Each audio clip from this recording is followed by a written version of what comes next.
Bismillahirrahmanirrahim. Assalamualaikum warahmatullahi wabarakatuh. Nahmaduhu wa nusalli ala rasulil karim wa ala alihi wa ashabihi ajma'in. Kami menyapa Anda pada tanggal 2 Zulhijjah tahun 1446 Hijriah di hari Kamis yang mulia ini, saat matahari menyinari siang hari, ketika angin bertiup sepoi-sepoi, dan itulah kehidupan yang sangat menyenangkan dalam hal ini gitu. Allah Subhanahu wa taala berfirman dalam Quran surat Al-Lahab, tabbat yada abi lahabi wa tab, binasalah kedua tangan Abu Lahab, sesungguhnya dia benar-benar binasa.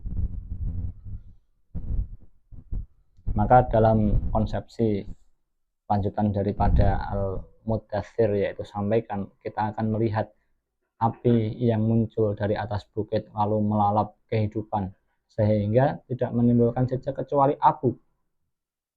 Api yang membakar sehingga menghancurkan setiap lini daripada kehidupan, entah itu manusia, hewan, tumbuhan dalam peradaban zaman, dan itu disengaja kehadirannya oleh sosok Abu Lahab, yaitu bapaknya api.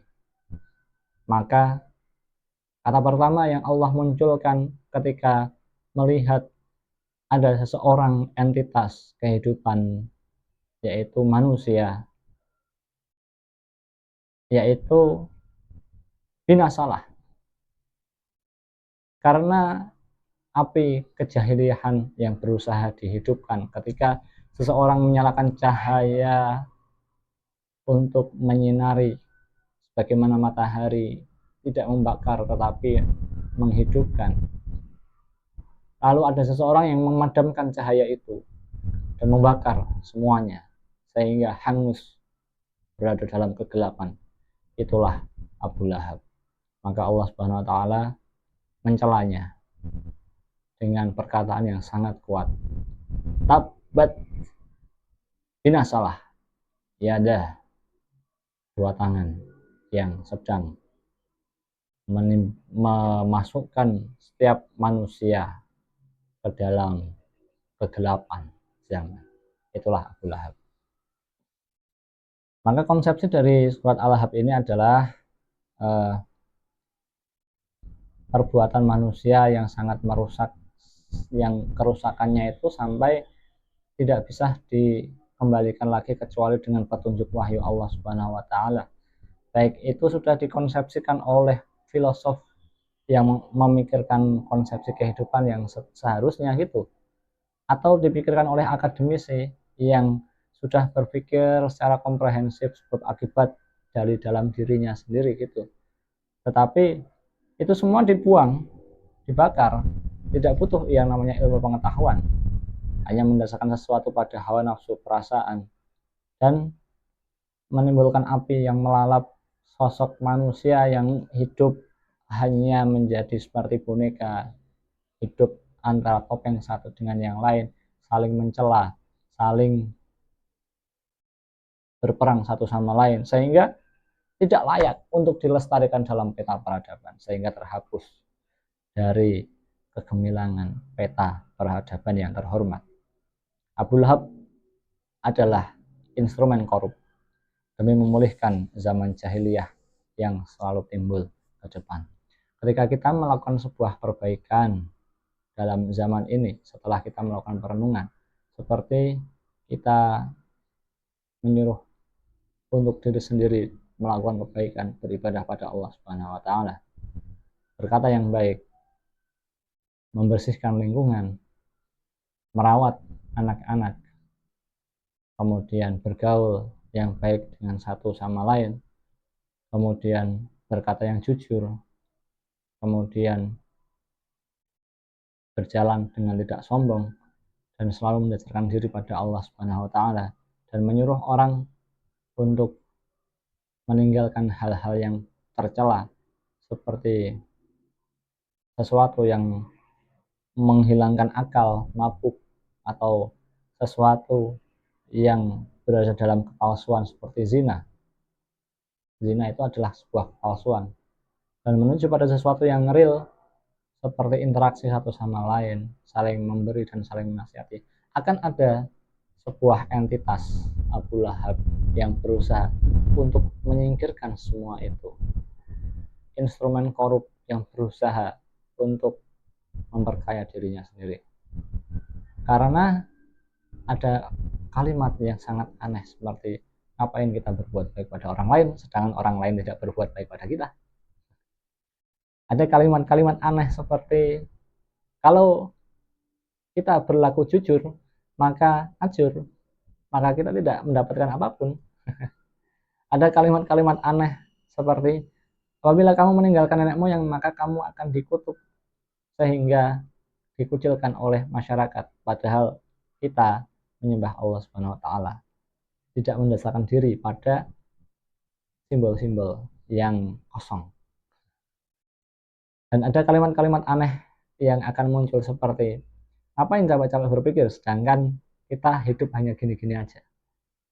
Ngapain capek-capek berpikir kalau kita bisa mendapatkan kesenangan secara instan dengan mengambil hak-hak orang lain karena orang lain juga melakukan hal yang sama.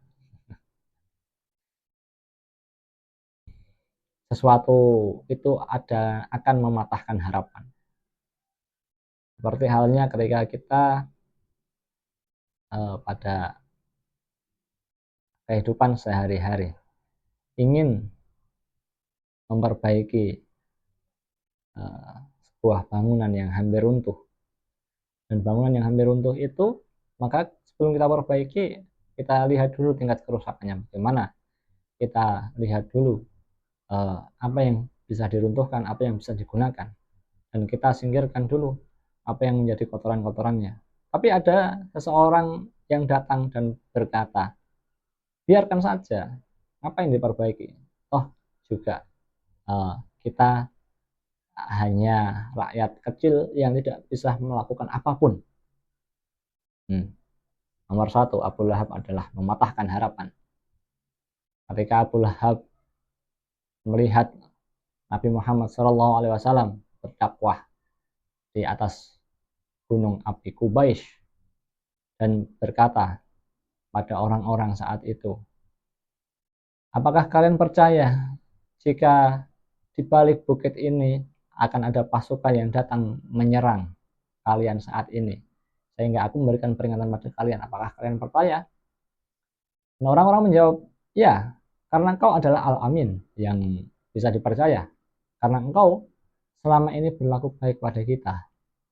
Karena kepercayaan itu kan menimbulkan sebuah perbaikan dari kehidupan sosial yang korup.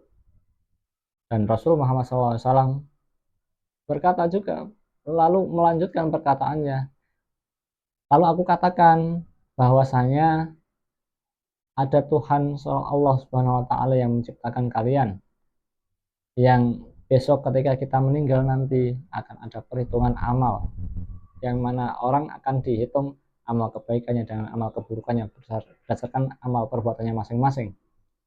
Dan sesungguhnya aku adalah penyampai kebenaran. Lalu ada seseorang yang maju dan melemparinya dengan perkataan, celakalah engkau Muhammad, apakah karena hal seperti ini engkau mengumpulkan kami di sini? Orang yang berusaha untuk memadamkan cahaya kebaikan, yang mana Abu Lahab itu tidak hanya didasarkan oleh paman Nabi, tidak hanya didasarkan oleh orang yang terdekat lalu menentang dakwah Nabi, tetapi orang yang cerdas, entitas yang berakal dalam ukuran manusia, lalu menyadari jika perkataan kebenaran itu akan melenyapkan semua hal kejahatan yang dia bangun, perbudakan yang dia lakukan, kemanusiaan yang terinjak-injak yang dia nikmati. Celakalah engkau Muhammad. Dan Allah langsung membalasnya dengan tabbat yada, binasalah kedua tangan Abu Lahab.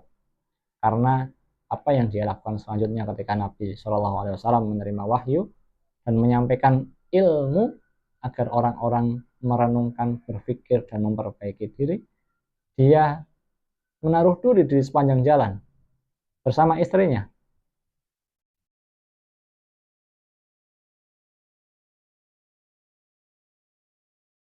Ma'aghna anhu maluhu wa ma kasab. Tidak berguna harta dan anak-anaknya karena semua didasarkan oleh dendam, didasarkan oleh ambisi untuk menghapuskan cahaya kebaikan. Sehingga apa yang dilakukan oleh Abu Lahab adalah menebar ketakutan. Api itu adalah ketakutan. Sehingga menghabiskan sumber daya kehidupan.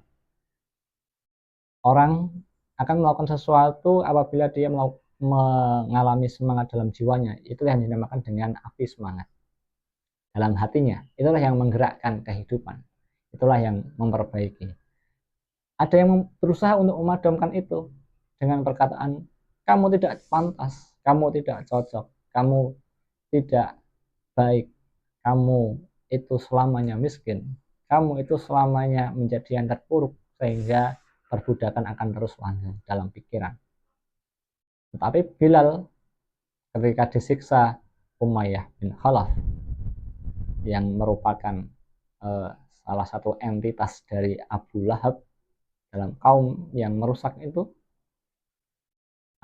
Bilal bin Rabah radhiyallahu an, Ahad, berkata Ahad di tengah gurun pasir yang luas, yang dia bertelanjang dada, hanya memakai secarik kain di selangkangannya, yang mana ditindih batu di atasnya dalam keadaan terpeleng seperti ini, dalam suhu yang sangat membakar kulit, dia berkata Ahad, Ahad sambil dipecuti. Karena itulah kemerdekaan jiwa yang berusaha untuk dipadamkan dengan nyala api Abu Lahab. Tetapi yuriduna liyutfi'u nurallahi biafwahihim wallahu mutimmu nurihi walau karihal kafirun. Allah bermaksud untuk yuriduna liyutfi'u nurallahi, untuk menyempurnakan cahayanya. Meskipun orang-orang kafir itu, meskipun orang-orang yang Abu Lahab itu untuk berusaha memadamkan cahaya kebenaran, walau karihal kafirun, dan mereka sendirilah, Abu Lahab itulah, wa mar'atuhu hammalatal hatab fi jitiha hablum min masad, meskipun banyak pembantunya seperti istrinya sendiri yang membawa kayu bakar untuk membakar kebenaran-kebenaran itu, merendahkan harkat martabat manusia yang berfokus pada cahaya kebenaran hanya untuk memadamkan cahaya itu berdasarkan nafsunya sendiri. Tetapi itulah yang dinamakan fijit ya belum masad, jerat tali di leher seperti dari sabut. Sehingga itulah yang sebenarnya terjadi pada orang-orang yang berentitas Abu Lahab.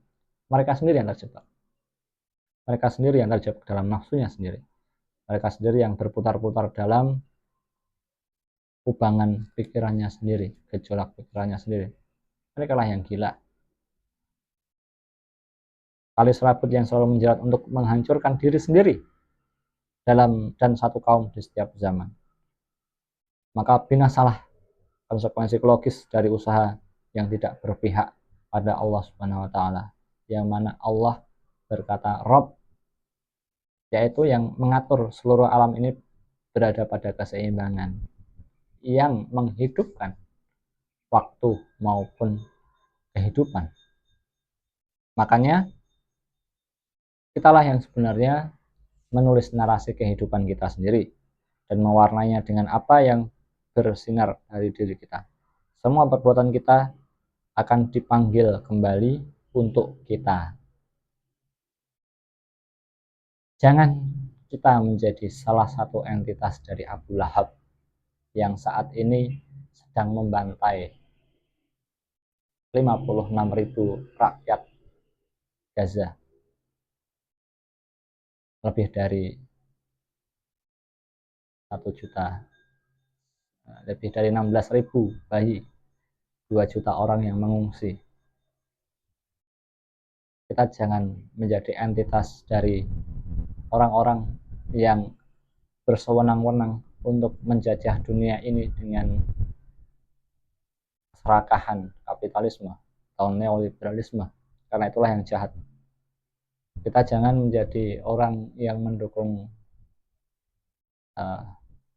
Dajjal atau kehancuran Ya'juj Ma'juj, sehingga kehancuran yang disebabkan karena perbuatan tangan manusia-manusia Abu Lahab itu tidak bisa serta-merta diselesaikan dengan hanya mengandalkan akal pikiran saja, tetapi harus dengan wahyu Tuhan. Karena tanpa tuntunan dari wahyu Tuhan tidak ada yang bisa kita lakukan.